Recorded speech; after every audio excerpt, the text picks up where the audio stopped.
Ladies and gentlemen, what is going on? If you are seeing my beautiful face, you know a couple of things. You know it's Friday, and you know it's time for another episode of No Label Live, where we talk about labels with leaders who have used them to propel themselves forward after they've removed the ones that got in the way and got them feeling stuck. I'm super excited today because you know it's Friday. And you know it's time for another episode of No Label Live, where we talk about labels with leaders who have used them to propel themselves forward after they've removed the ones that got in the way and got them feeling stuck. I'm super excited today because, you know, I'm a coach and, you know, coaches have coaches.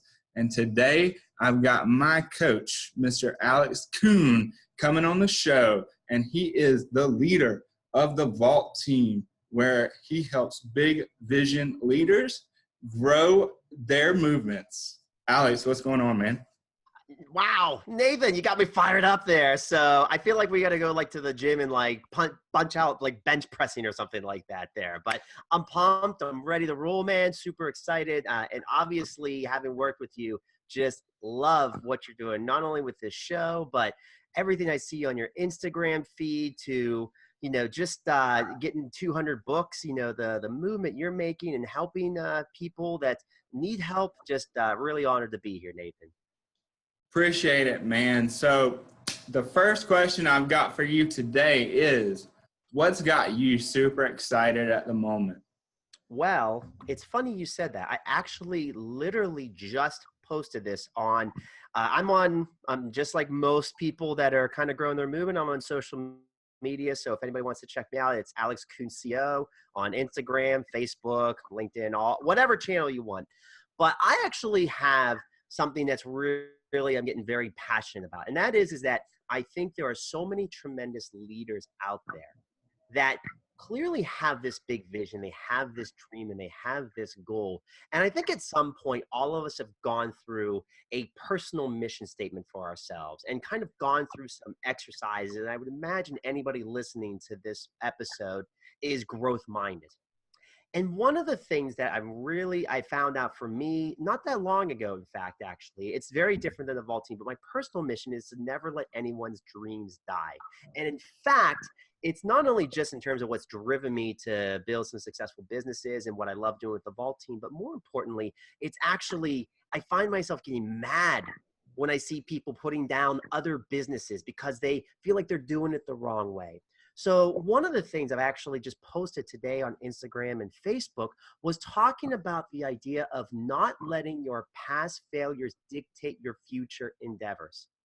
So many leaders out there are letting past failures or what somebody said dictate their big vision or what they're capable of doing. And I'm just at the point, Nathan, where I'm kind of sick and tired of people saying to others that you got to be better, you got to transform, you've got to be somebody completely different. Where I actually wanted to say this to you, everybody out there right now, that right now you are an incredible human being.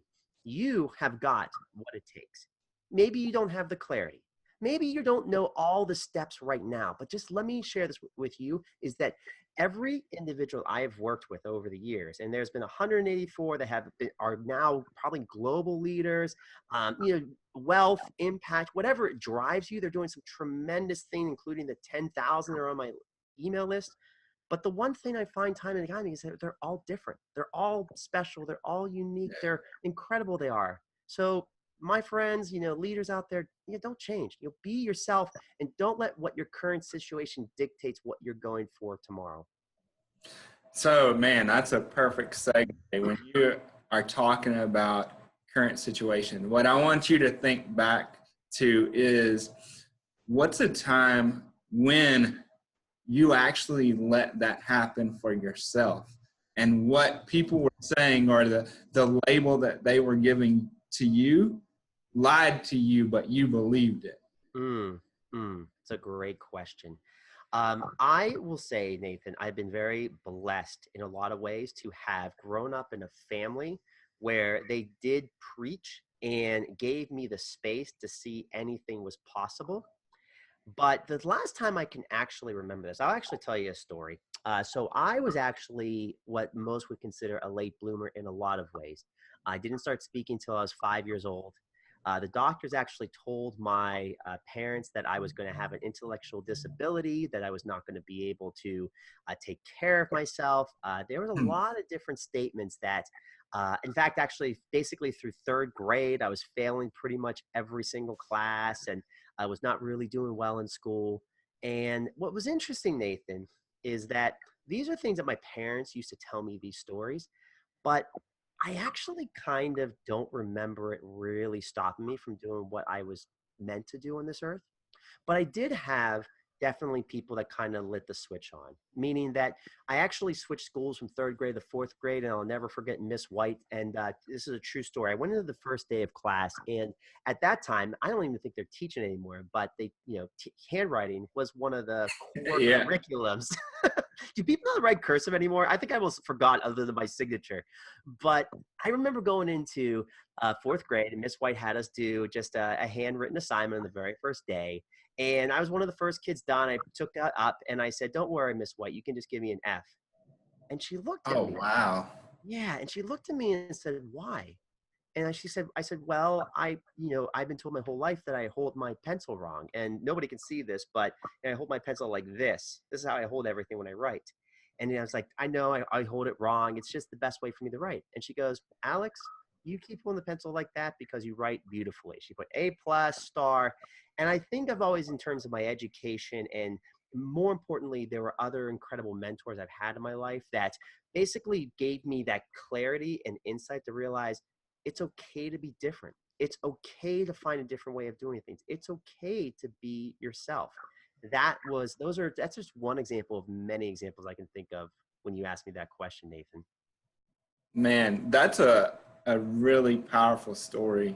I think it's cool that you say you had certain people that turned the switch on, right? And I mean, that is so awesome. And it shows to me the importance of educators in anybody's life.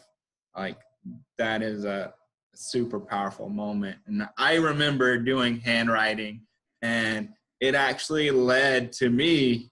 Uh, they said if it would continue the way that it was, I would have been depressed Oh, wow.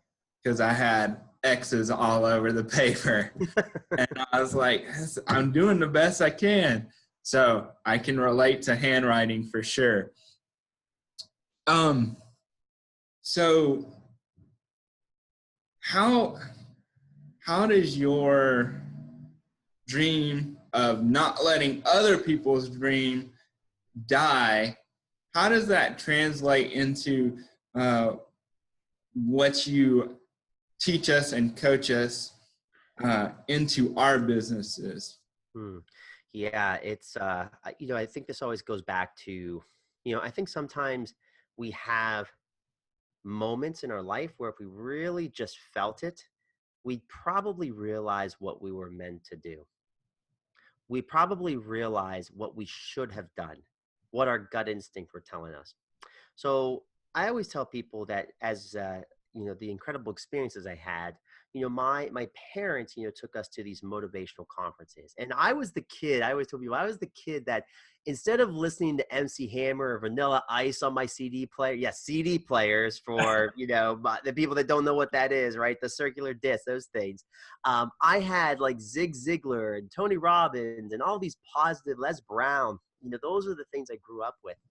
So, I think at the time, if I really looked back through my entire, 37 years of growing up, I've always kind of gravitated towards people that wanted to be in leadership roles. I would always read books about leaders and how they would work with teams, or leaders and what they had to overcome, and it was whether it was sports, business, nonprofits, regardless. I was just so fascinated by that individual having the courage, having the integrity to stand up. And often when you read these stories, these were people that quote unquote didn't think of them as born leaders or charismatic leaders. They said that they felt such a passion, such a purpose that it drove them to take that step, to whether it was lead from the front or lead from behind. But regardless, they said that was where they needed to be. So I think it was always, when I look at my career, I was a college swim coach for a number of years. I was very much entrepreneurial. I always kind of took leadership roles almost innately. And I don't know why. And I think at the end of the day, if I really just tried to figure it out, I probably could go on a maze of like, okay, maybe it's this or that. But at the end of the day, I think that's what I try to tell people, that most businesses that I work with that succeed, they often don't have marketing problems. They often don't have sales problems. They often don't have branding problems. They often don't have operation problems, or often they don't even really have strategy problems. More often than not, they have real two specific problems. And one is culture. And for everybody that's out there, there's so much, it's probably these two areas are kind of where my life's work has been focused on. You know, Mhm. culture is that invisible link that deeply connects people to work as one. So think about that for a second. If you're creating this business and you're trying to move people to sign up for your email list, or to buy your products, or to work with your services, or to work with you as a coach, doesn't there have to be some greater urgency, like that the person feels like you get them, that you are cared by this business, that you are somebody that they really want to see succeed? So are you developing a culture that has a vision, tribe, and philosophy that matches the people you want to work with? And most businesses never even take the time, let alone really understand what it means to build that. So that's one area. And then the second area is, as a leader, as the leader that you are right now, do you understand where your skills of mastery are? Do you actually develop bonding skills? And this is not about being a great communicator or an introvert versus an extrovert. It's about literally finding your own way to deeply connect with others. And then the final piece as a leader, and it's the most often not discussed area of leadership, is the visionary piece. And visionary is not meaning like this is what I predict or what I want to see in the future, but it's about literally, instead of working on problems today, it's about seeing opportunities for tomorrow and making sure you're planning on making sure you're ready to tackle them when they arrive. Those are the areas where I see most businesses not doing a great job, and it's why they're failing, even though they're following the same funnels or the same tactics or the same strategies that everybody else is doing. That's why most businesses don't succeed. Yeah.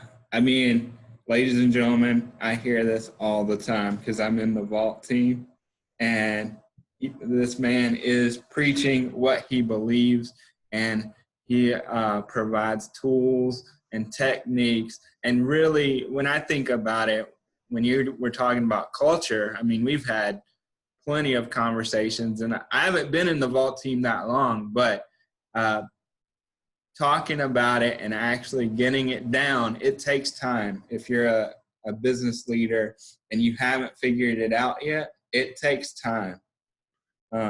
So don't give up on it just because you don't have it right now. Yeah, and and Nathan, I mean, you've been working now. I guess it's almost several months there. I mean, and you can kind of share it, like, right? I mean, you've seen how much of a difference it's made for your goals and your purpose, right? Just kind of getting the Mhm. message and the culture that, and then you can kind of see it online there. And I see that in you. That's why, and just everyone, I mean, I say this because I'm proud of Nathan. Nathan is literally a quintessential example of what I think of as a big vision leader, somebody who is really working towards actually making a difference for people out there. And it's people like Nathan. It's people like Nathan's friend Stefano. It's people that Nathan and Stefano know, Damien. And it's really what these individuals do are very different businesses, but they Mhm. have these core pieces of their culture down so pat that when their teams talk about it, or when they talk about it, or when their clients talk about it, it's like as if they're all speaking the same language. And yes, obviously the word cult has a negative connotation, but cult is a part of the word culture. So the reason why, yeah, cult has, probably we think of very negative examples, but when you think of your own cult, do people believe what you say? Do people just love what you do? That's when you know you've got something there. That's when you know it actually is not just resonating with you, but it's resonating within the tribe you want to serve the most. So, what do you think right now? because you talked about vision, right? What do you think right now in the business world, in the entrepreneurial world, is the biggest lie that you see, the misconception that's out there right now that everybody's buying into, but you think that it's not as big as people believe it is right now? Oh, Nathan, I've not been asked that question probably for 5 years. And I actually remember the person who asked me this question. And it's something I actually would challenge. I challenge myself to do it every day. It's something I challenge every leader in the Vault team and anybody I talk to, is to try to predict what's going to happen down the road. And now here are two predictions that I think are very, very real. I'm going to give you two. So number one, I kind of relate it, but I think people make too big a deal of their limiting beliefs, of having to transform, of having to become this completely different person, that there are these very specific like mindsets that are actually the reason you're going to be successful. More often than not, I find that as leaders grow, and I'll give you a perfect example. There's been somebody I've been working with, and this is a person who had about a good business at the time, a $500,000, $700,000 a year business. And now they're doing about 120 million. I've worked with him for 3 years. He's an incredible guy. He's had his faults. He's had his pains. He's had his struggles. And what I tell people is that he still has the same ones. He just never lets them get in the way of what he wants to do next with his professional goals. Mm. I think that's like kind of a misunderstanding, that we're going to get rid of this different mindset. We're going to get rid of this pain, where I feel like we need to reframe more and understand that's a part of us. That's a part of our experience that's going to stick with us, but it's also the reason that's going to make us unique and special and one of a kind. And that's what people want. They want a one of a kind person, and they want to work with a one-of-a-kind business. So I think that's one area. But the second area actually is going to be much more market-driven. And I believe that there is so much talk about AI and technology being the differentiator. I Mhm. think what we're starting to see, and everybody should be noticing this, is that technology is becoming cheaper. It's becoming more accessible to everybody in the world. And so I think everybody's talking about, like, now you have to get on the AI train. Well, let me tell you, these companies that are spending billions of dollars on it, they're going to make AI so cheap for everybody out there that technology is not going to be the driver of impact or the driver of change for, I believe, businesses. I believe it just allows everybody to play on an even more level playing field, if you will. So what does that mean? So how then are you going to actually differentiate yourself? And obviously I'm kind of preaching the message here, but if you aren't actually being a human, a person, talking to other people, whether it's through social media, whether it's through video, whether it's on the phone, whether it's through email, like, are you actually trying to connect with people again? And I think that's what's happening as more and more technology and automations and systems become kind of the sexy thing to say.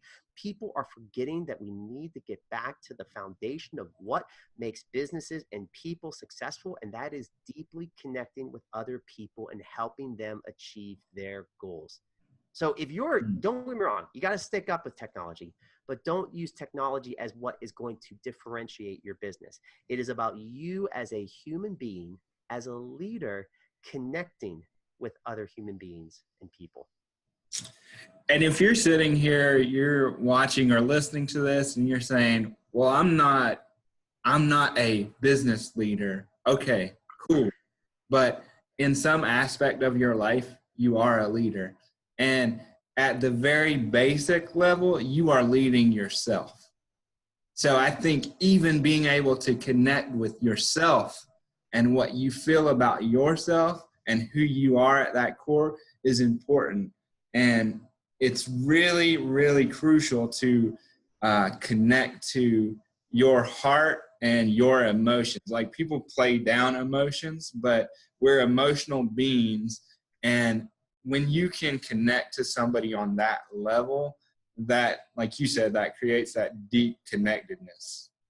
Exactly. And that's why even more importantly, as it's easier to be able to literally stay in your house and get everything delivered to you or learn everything, it's going to become even more imperative. Like, to me, the differentiator for leaders is you actually pushing yourself to have those experiences. And I think the thing you actually said something, Nathan, that I truly believe is that as people get more into this idea of like automating and making things simpler, and don't get me wrong, I do that for myself as well to make life easier.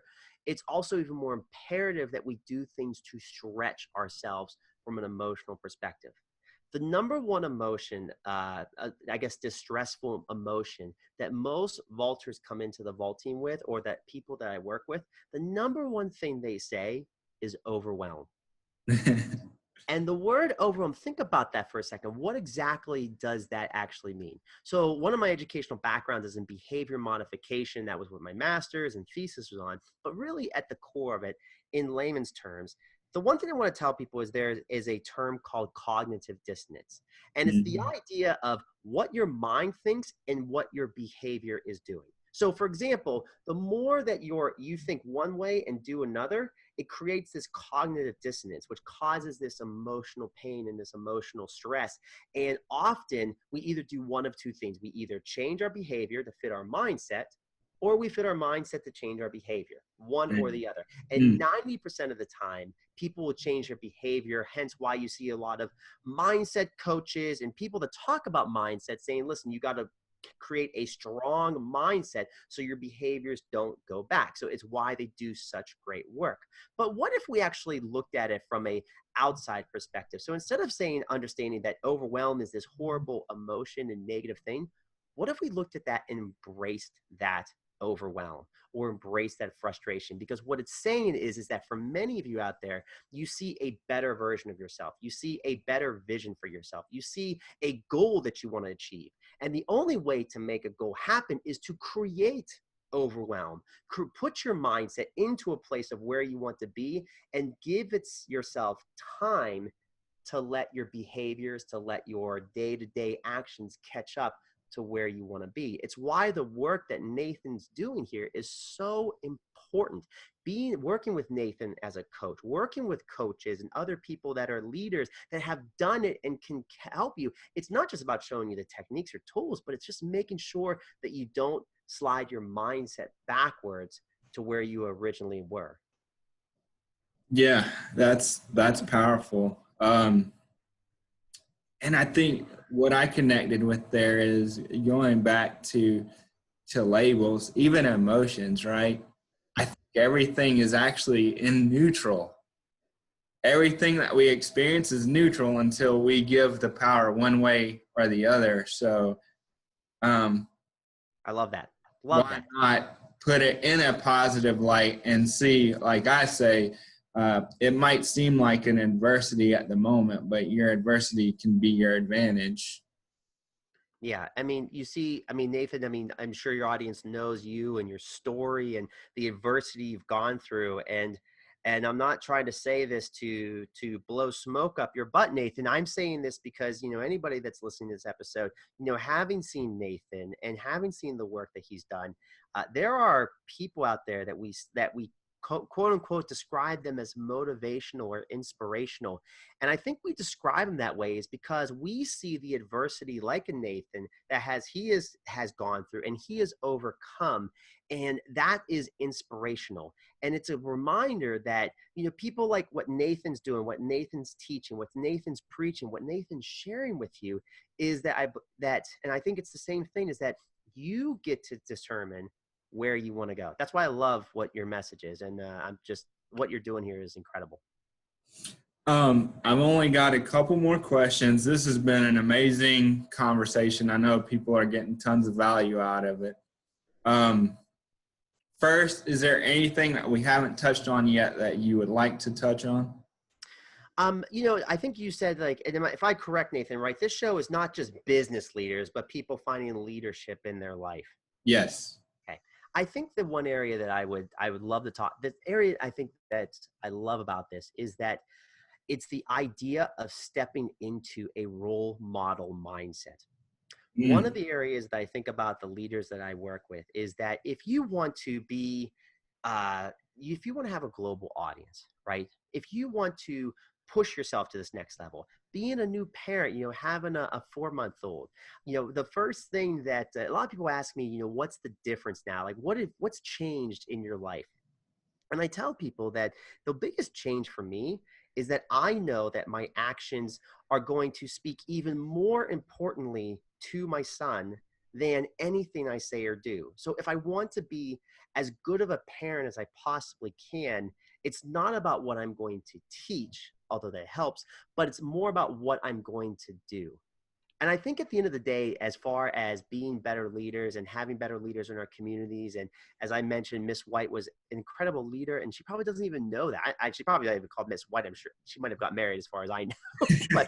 But I think of this as the one area that we as people need to understand is that we can be leaders in our own roles, and by understanding what role model we want to show up, it's going to be the best teacher possible for those that are watching you. And often they're probably people you don't even realize are watching you. Oh, yeah, absolutely. I would agree with that 100%. People are always watching. You don't know who is watching for sure. Exactly. Exactly. Um, and then, so you mentioned where people can connect with you. So I'll drop that in the show notes so everybody can get hooked up with you. And the last question I have is, what does no label defines me mean to you? Mm, that's such a, you feel I should have been prepared for this, Nathan. So I feel like the show notes, I got the things, and I should have had a great answer prepared for this. So I will say, with just from a pure gut instinct, when I hear the word having no labels for myself, I think of honestly just being purely, authentically, and unapologetically me. Years ago, I always tell people that when I actually built my businesses, I wasn't on social media. If you actually look about maybe 18 months ago, I built some pretty incredible businesses without doing much on social media or online marketing or anything along those lines, which I always tell people, you don't have to be a celebrity presence. But I had a conversation with a client I was working. In fact, Damien, Damien, Nathan, and he is, incredible guy, incredible guy. And I remember we were just kind of sitting there and we were talking about, just goals and dreams. And I was sharing with him a little bit about, where I kind of envisioned myself and the business and my life. And I remember him saying, he goes, Alex, I got a question for you. And I said, yeah. He's like, why aren't you on social media? Why are you not posting videos? Why are you not sharing your value? Why are you not inspiring people? This is what I've heard you doing this. And don't get me wrong, I know you've been successful and I know you're happy with it, but there's clearly this like inner drive that you have. And I did what I think most people do. Well, I'm a humble person. I come from a wonderful family, but my family, we don't showboat. My family, we grew up on a farm. We took care of the animals. In fact, in one of my videos, I was at my parents' farm just visiting them, and a turkey came up in the middle of my video. So I was petting the turkey, and we're going like, how many people actually do that? But that I come from a blue collar city of Pittsburgh, Pennsylvania. We don't get out and we don't brag, we don't share, we don't do these things. And but he's like, and he said the same thing that I think what we all go through. He's like, so are you going to let yourself being humble stop you from getting to where you want to go in your life? And that stuck with me. And I think it's a reminder that even the labels that we are proud of, we got to be careful to make sure that even the labels we're proud of don't stop us from getting to where we want to go. So when I think of no labels, I think of the understanding of that regardless of how I look at myself, there's always a better version of me that I can always work towards. Yeah. And I would add this too, because I love that. I would add, if we are not willing to step outside of our comfort zone and be the leader that we know deep down we're called to be, then we're ripping off those people who don't know we exist, who are waiting. Preach, Nathan. That's what I want to hear. They're waiting for the value. And so we have to be, like you said, unapologetically ourselves, and share it with the world so that they know they're not alone. Yeah, couldn't agree more. Couldn't agree more. And that's why, I really am. I mean, it's funny, Nathan, we met at a conference years ago, right? And obviously, just seeing what you've done, just really thank you for putting on shows like this and, continuing to get your message out there and to more importantly, here's a guy that I see always giving back, even when I know that moments where he may have been struggling and maybe he was doubting himself. Here's a guy who is still giving back. I think that's a testament to just not Nathan, but a great lesson for all of us, is that no matter what, there's always, no matter where we are in our life, there's always a way to give back and make a difference for others. So thanks, Nathan. I really love being on the show, and just keep up the great work, what you're doing. Yeah, man. Thank you for joining us today. And I know you guys found value in this, so please share it out with your communities and send Alex and I messages. Let us know what you found the most value from. We're both on social media. And, if you're watching this, you're up to big things. And when you're up to big things, you must be patient, you must be diligent, and you must never, never quit. And with that said, we will see you next Friday, same time, same channel.